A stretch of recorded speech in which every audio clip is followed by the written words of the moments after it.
moving on. That was a good discussion. I like that. This topic's brought to you by Patreon. As always, thank you to all of our Patreon users that are amazing.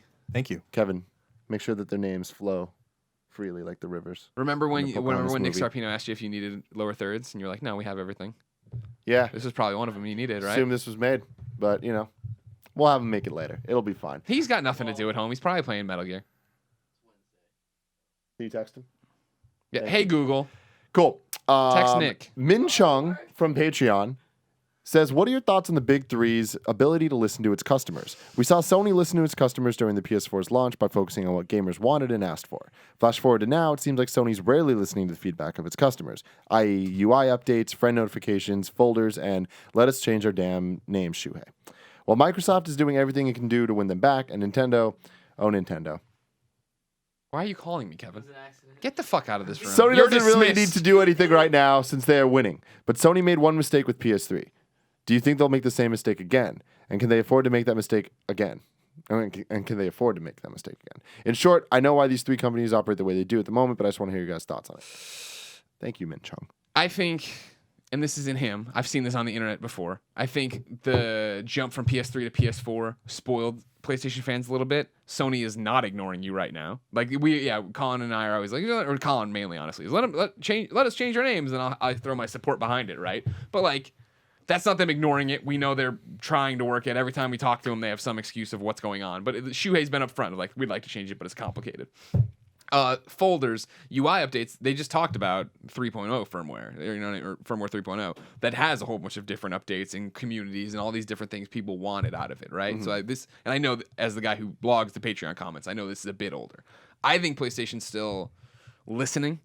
I'd argue to say they're the best at it right now in terms of responsiveness. At least Shuhei's still out there on the front lines, answering tweets sarcastically if need be or whatever, but doing stuff. Adam Boyes being a face and being able to answer stuff and being available for interviews and do these different things, right? I do think, I always go back to it that February conference for the announcement and reveal of what PlayStation 4 was, which we didn't know was going to be called PlayStation 4 at the time, is still the most mind-blowing moment for me in my 8 years of covering PlayStation. And the fact of, like, I remember doing the interview with USA Today 2 days before, and they were like, what's going to happen? I'm like, well, this is what I would do. But they never do what I would do. And then they went out there and they did exactly what I would do. Hey, everybody, we're PlayStation. We're listening. Sorry. We're not going to be what we were at PS3 with the $599 kind of thing. You know what I mean? Like, we're here. We're apologetic. We're off the cell. It's just a fancy computer. Here are all these indies. We're all about games.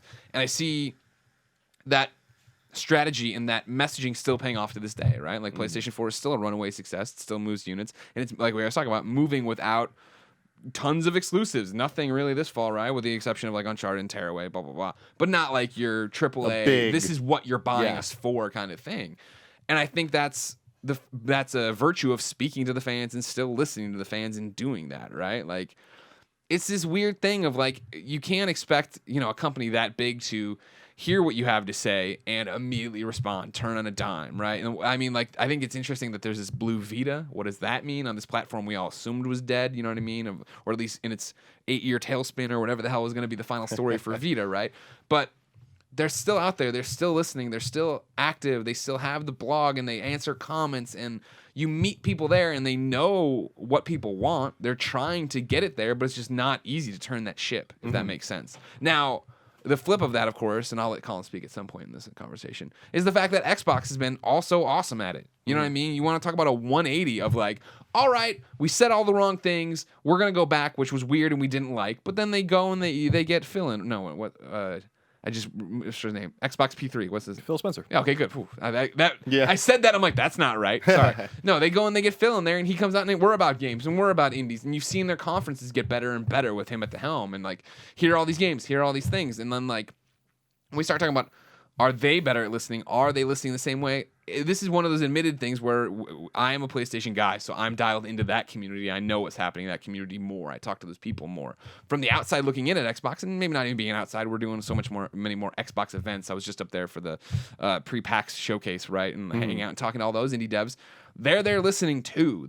Both these companies have smart people at the helm who are like, we understand what we're doing now. Let's get out there. Let's do this. Major Nelson's always been. He was the very upfront, I'm the face of this company before that was a thing, before you talked about community managers being front-facing people and stuff. And so the fact that he gets out there and does what he does, and Jeff Rubenstein's over there now doing all that stuff too, and then we have Nate, out there helping make games and get games out there. They are listening. They are part of it. Yeah. Both companies right now are extremely receptive to criticism, to praise, to this, that, and the other requests. But it's just not as easy as being like, we want more friend slots. I'm like, all right, fucking throw the switch. I mean, Done. I think that's the biggest thing. We talked about this before a couple weeks ago when we were talking about what features we want to see in the systems. It's not that easy. And it's like all these things that seem simple, like, oh, why can't we just change their usernames? It's like that requires an entire infrastructure being changed. Right. And like being able to work with that, and security flaws and all that stuff need to be figured out, or else your shit gets hacked. And then you get upset when PSN's down forever and all that stuff. But it's like, every little thing, there's a butterfly effect. Yeah, of exactly. You have to go back and like fix it from the beginning. So they're definitely listening. And I also think that Nintendo gets way too much bullshit for like the way that you phrase this, making it sound like they don't listen. I think they totally do. I think they're in a bad position right now. They're trying to transfer over to the NX and stuff, and like they did a lot of stuff. But it's like seeing things like the Nintendo World Championships and seeing all of this stuff they're doing on YouTube. Like I was just showing Colin today, they're doing some new Nintendo YouTube series of Miyamoto talking about Mario myths. Oh, nice. And it's just Miyamoto like talking about Mario stuff. And like a couple days ago, there was another video of him like breaking down the first level in Mario and stuff. And it's like, that's what people want. And it's like, I like that Nintendo is, and the Directs, like when they first came out, everyone gave them so much shit as being the worst things ever. Yeah. Then all of a sudden it was like, the people that actually cared about the products, the people that don't care about the products, they're going to hate no matter what. Right. They're going to always, yeah, exactly. But the people that enjoy it, that Smash Bros. Direct they did, one of my favorite things to ever come from video games. Here's a game that I love, and they're like, here's a shit ton of stuff that's going to excite you. Perfect. Yeah. Everyone else that didn't really care, talking shit about it, but it's like, they don't matter. And it's one of those things, too, of like, especially with Nintendo, where correct me if I'm wrong on this. I don't want to get off, screw this up because it's important. When they talked about the new quote-unquote Metroid game, the multiplayer one that isn't a real Metroid game, didn't Reggie say, we know this isn't the Metroid you want or expect or something like that? Well, later he said that in like interviews and stuff. It's signifying, again, this isn't the game. I know what Metroid game you want. We hear you. It's just right now we're doing this, but we hear you and we are listening, and this is a thing, right? And I think that's the biggest thing. Is like we've talked about it before. They're in that holding pattern where they're not doing that because they're working on that X and the Wii U's not the place and all this stuff. And it's like that's an issue, It's like they're obviously not listening, but they're a corporation, and like the same thing going to PlayStation with the names. Imagine with Nintendo, they released a system that just simply isn't working. That's not just we'll change some usernames. Their whole system is the problem. Yeah. So it's like that's an even bigger. All right, guys, we got to go behind the scenes. We got to figure this out, and then we're going to come out. I'm hoping. But you have to think that they're listening. And this goes back to the other argument we talk about all the time of all the people in the fucking government that are like talking shit about video games causing violence and all that stuff. When they die, things are going to be over. We look at all these things like the Ninja Turtles cartoon and Transformers cartoons and all this stuff where they're now being made by fans of the originals. So they're better than the originals because like they're the people that are most passionate about these things happening. I feel like Nintendo, you see that right now through their social media and their YouTube and all that their social stuff. media gets it, yeah. Where they're like, these are fans of Nintendo. These are the people that... Well, shit, like, they hired fucking Audrey Drake. Exactly, You want to talk but about that's the bigger thing. Nintendo thing? It's like when you watch the Directs, they're made for the fans, by fans doing all that stuff. Some of them aren't hits. Some conferences are hits for everybody. That's just how it works. Like Nintendo's E3 Direct, it wasn't good, but that's also what they had to show. Yeah. They had the Metroid Blast thing. That's what they were doing. And that's the big thing when we talk about with companies, when you talk about especially like with stockholders and, boards are right. Like you can't say everything you want to say. There's and like even with us, like on a micro level, obviously, right? Not to compare us to any of these companies we're talking about. We hear your criticisms of this shows you want, and there are wheels in motion and things are happening behind the scenes that we're just not ready to tell you about because we have a rollout plan. You know what I mean? It's not like it was where I think Sony at the launch of PlayStation 3 was so tone deaf in the way of like, you'll get a second job. This is going to be fine. You need this system. We don't need a functioning fucking PlayStation store. You know what I mean? Like all that dumb stuff where they learned a hard lesson. So the second part of the question is, can people afford to ignore the fans again? Hell no, you can't. I think this economy and like the way video games have shaken out, THQ, have shown that. You need to be receptive to what people And I don't think it's just video games. I think that just the world that we live in now is so connected, and you have a complaint about an airline, guess what? Yeah. That airline's going to hear about it, and if they don't respond, they look bad. Yep. And that's with everything. You can tweet directly at people and say, fuck you. You shouldn't do that, but you can. So it's like, if people aren't responding and people aren't, like, that's what news is these days, is tweets. Oh, Nintendo replied about this. Oh, Xbox said that. Sega said this. Comments They're all pulled just from, like, the 140 blogs, characters that are just people talking about on forums, threads on threads on threads on threads of just, 140 characters that somebody said. And every single tweet is those companies listening. Yeah. So if you're not listening, that's an issue. Yeah. Go for it, Colin. I don't know. I mean, I agree with a lot of what you guys said. I agree. I disagree with something Greg said at the top, which is that Sony's doing better listening more than Microsoft. I actually disagree. I think Microsoft is clearly listening the most because they have to. The market was not responding to Xbox One well, and their entire plan with Xbox One, even before it came out, was changed based on feedback. And I think they've been really exceptional about showing support for the Xbox One, even though the Xbox One is languishing behind PS4. It's still selling very well in its own right.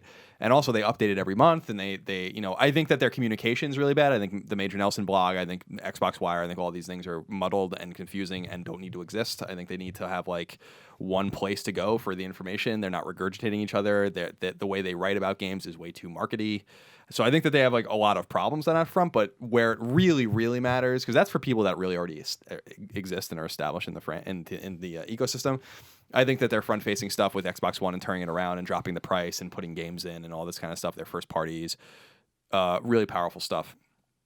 I think PS4, I mean, we're kind of used to it now. I think Greg's right that we came to expect a lot of bad things from PlayStation and got used to it. And I think PS4 has made a lot of people spoiled. And I try to keep that in mind when I get upset about the things that are going on with PS4, because I'm like, this is just like, let's not forget about what it was like during PS3 and how much we struggle to get anything on that system in terms of features and stuff like that. Yeah. So it's like night and day. So like I have I don't want to say infinite patience for Sony, because I don't.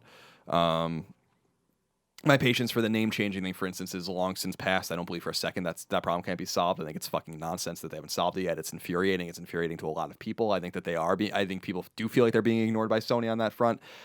It is in every fucking story on PlayStation Blog that talks about features. It is all over the place. There are fucking forum posts with thousands of people posting on them. That is the most upvoted thing on their own system about what people want, and they still haven't delivered it. I think people have every right to be upset about that. I don't care how hard it is to fix it. I agree that it needs to be fixed, but they're responding to the comment, is what I'm saying. Right, exactly. It can't be the excuse that it's on every forum. Well, I can't have somebody in there every time on every post saying, check this thing, interview with whoever from whenever. Right, exactly. And also their reasons don't even seem to be syncing up with each other. It's just like, just fix the fucking problem. Just fix it. It's actually ridiculous now at this point.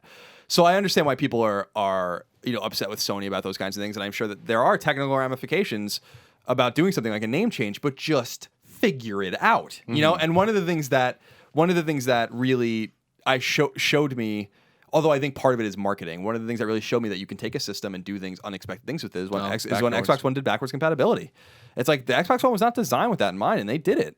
And they did it on a software level. Like, it wasn't a hardware fix. They didn't release new Xbox Ones. They figured it out. And it wasn't easy and it wasn't cheap.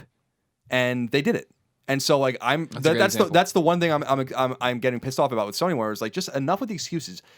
These nice fixes with 3.0 are great, but like, this is not really what people are asking for. So, are people being heard and listened to? Yeah, I think they are. But are some things getting swept under the rug, or like being like kind of shrugging and stuff like that? It's like, that's not good business either. But I think there's a difference, though, specifically between the backwards compatibility and this, where the backwards compatibility, that it's not something like that people were asking for that. They wanted that, and like, I think before the Xbox One came out, they would have asked for it. But then once they said it's not happening, it's not like people are like, oh man, please make things backwards compatible. They're just like, it's not going to happen. So for them, that's way more of like that's a system seller thing. That's a marketing pitch. Oh, you can change your names on PSN. That's not something that they're just gonna, devote time to, because you don't announce that at E3 and have people go crazy, right? I don't know about that at this point. No, but that's the thing, though, is it's like the hardcore would, right? The people that are already invested would, and that's important. You should definitely cater to them, but we wouldn't be talking about that on Gamescast in a couple months.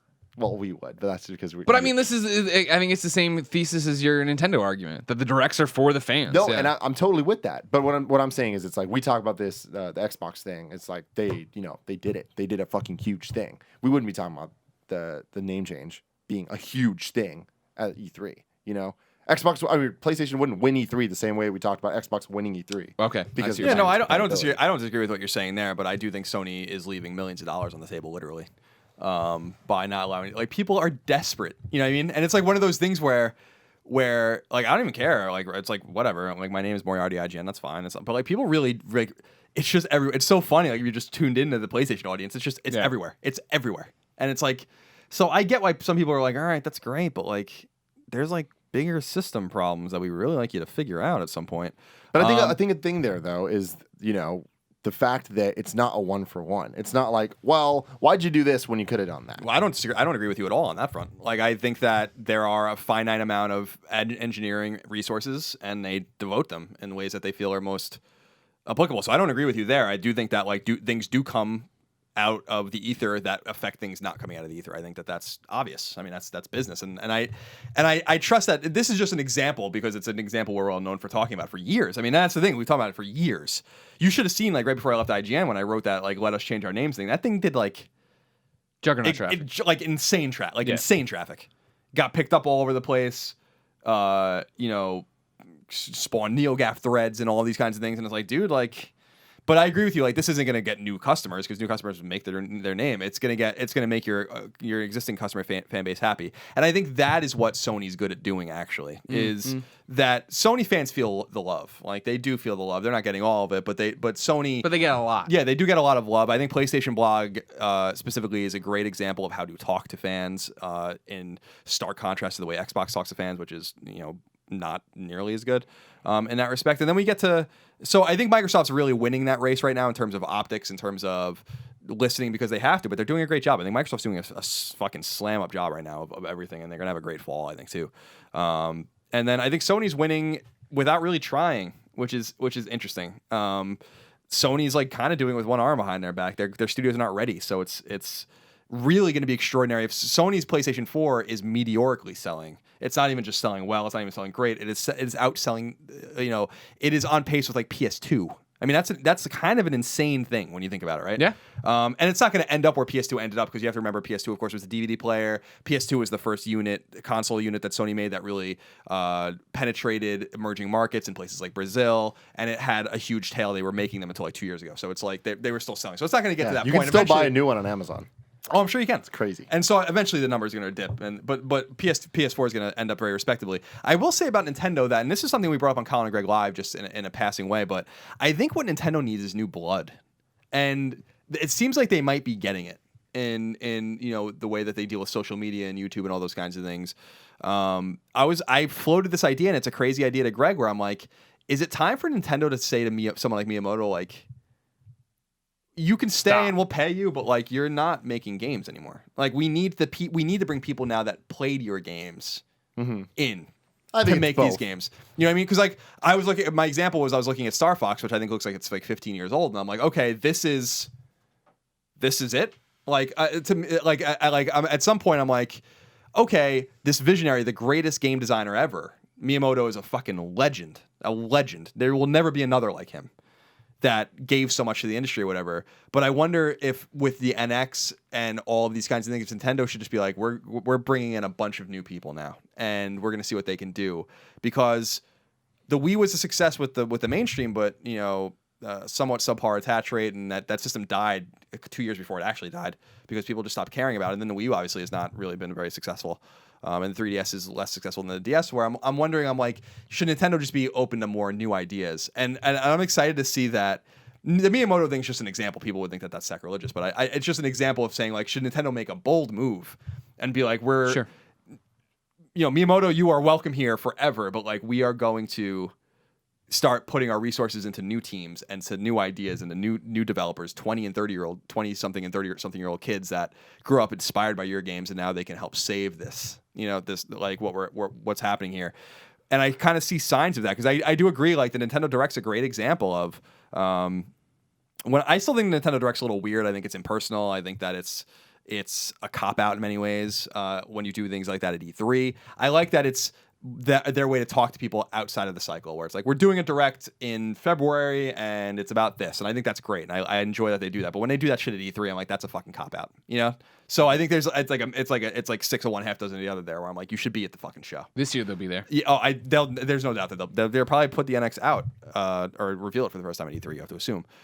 So, like, I think it's a mixed bag, but I see a Nintendo that's trending back in the right direction. Not necessarily in a direction that's going to make me a fan of theirs again, because the mobile initiative with DNA and all those kinds of things. But they're becoming a company that's becoming smarter. You can tell that Iwata, before he passed away, unfortunately, was starting to set the ship right again, and like kind of, you know, it's like an aircraft carrier when you have to turn it, and it takes like a day, you know.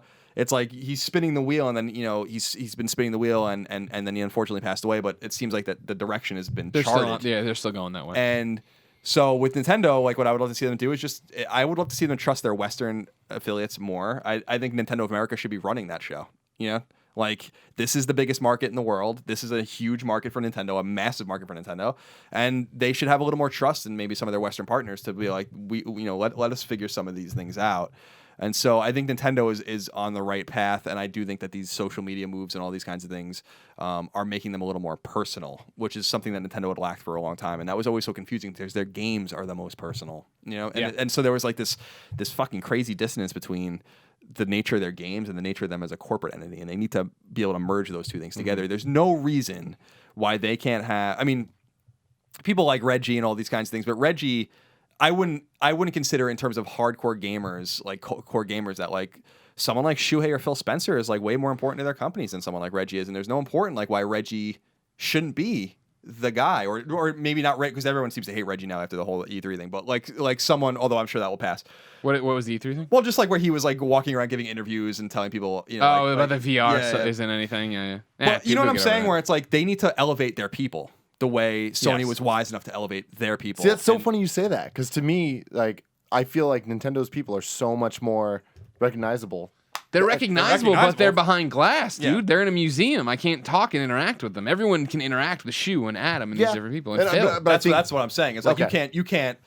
Phil Spencer answers people's tweets like all day. Yeah. Phil Spencer runs Xbox. You're not gonna like talk to Miyamoto isn't gonna fucking answer your texts or your tweets.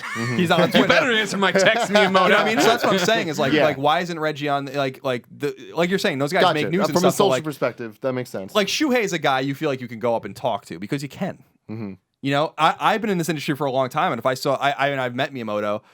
But I wouldn't feel comfortable just walking up to him and be like, hey, dude, you know, but Shuhei is like one of, you know, or Phil Spencer, like these guys are guys that are just kind of doing their thing and stuff. And I think there's an organic nature to it that I think in the social media era is very, very important. And I think that's what I'm saying. It's so ironic because Nintendo has these guys that are so obvious. Just let them off their fucking leash. They're not going to do anything wrong. You know, that's there's too much. There's too much control. I think if Nintendo got into a more personal space, I think that, because I think the NX is going to help them very much, and I'm super interested also to see their first mobile game, which is coming out this year. But I think that they're moving into a new space, and it's going to be a space where that's going to make them competitive with Microsoft and Sony again, and they need to be able to have the proper tools to be able to go at them. So I think you're right. I think they're going to have a big E3. You know? And it's going to be an exciting E3, and I can't wait to see what the NX is all about, and I hope they can win me back.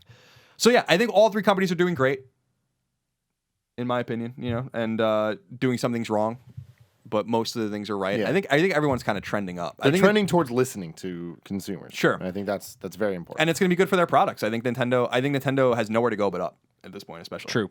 Good.